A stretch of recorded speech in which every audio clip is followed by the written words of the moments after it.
ఇదొక్కటే కాదు, మీ జగన్ ఇంకా ఏం చెబుతాడో తెలుసా? నన్ను జగన్ మామా అని ప్రేమగా పిలిచే నా చిన్నారులు అని కూడా గర్వంగా చెప్తాడు మీ జగన్. వీళ్ళంతా నా వాళ్ళు, వీళ్ళంతా నా బంధువులు. వీరి భవిష్యత్ మార్చడం కోసమే ఈ 58 నెలలుగా నా ప్రతి అడుగులోనూ కూడా తపన తాపత్రయంతో అడుగులు వేశాము అని చెప్పి కూడా గర్వంగా కూడా ఈ సందర్భంగా చెబుతున్నా. మరి ఇదే సందర్భంగా నేను చంద్రబాబు నాయుడు గారిని కూడా ఒక మాట అడుగుతా ఉన్నా. ఇదే సందర్భంగానే చంద్రబాబు నాయుడు గారిని కూడా ఒక మాట అడుగుతా ఉన్నాను.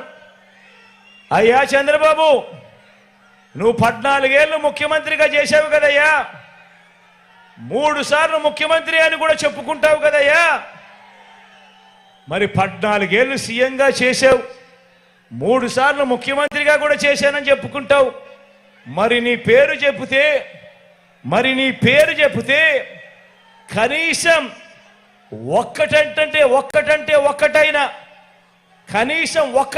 ఒక్కటైనా నువ్వు చేసిన మంచి గాని, నువ్వు చేసిన ఒక్కటైనా నువ్వు చేసిన స్కీమ్ గాని నీ పేరు చెప్పితే ఏ ఒక్కరికైనా గుర్తుకు వస్తుందా చంద్రబాబు అని అడుగుతా ఉన్నాను. 2 చేతులు పైకెత్తాలి అబ్బా, 2 చేతులు పైకెత్తాలి. ఇలా ఇలా ఇలా ఇలా ఇలా ఇలా ఇలా ఇలా ఇలా ఇలా ఇలా ఇలా ఇలా ఇలా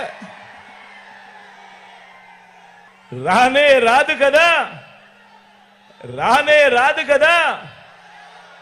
పైగా చంద్రబాబు పేరు చెప్తే ఆ పేదలకు గుర్తుకు వచ్చేది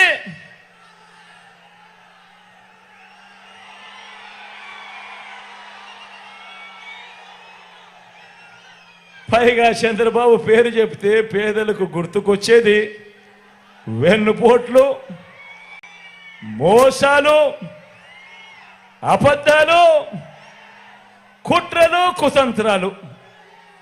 ఇవి చంద్రబాబు పేరు చెప్తే గుర్తుకొచ్చేటివి. అందుకే జగన్కి నా అనేవాళ్ళు రాష్ట్రమంతటా కూడా కోట్ల మంది ఉంటే చంద్రబాబుకు మాత్రం నా అనేవాళ్ళు ఎవరో తెలుసా? మన రాష్ట్రంలో అయితే ఎవరూ లేరు, పక్క రాష్ట్రంలోనే అందరూ నాన్నలో కలిసే. ఆ పక్క రాష్ట్రంలో నా అనేవాళ్ళు ఎవరు అని అంటే ఓ ఈనాడు, ఓ ఆంధ్రజ్యోతి, ఓ TV5, వీరందరికీ తోడు ఓ దత్తపుత్రుడు.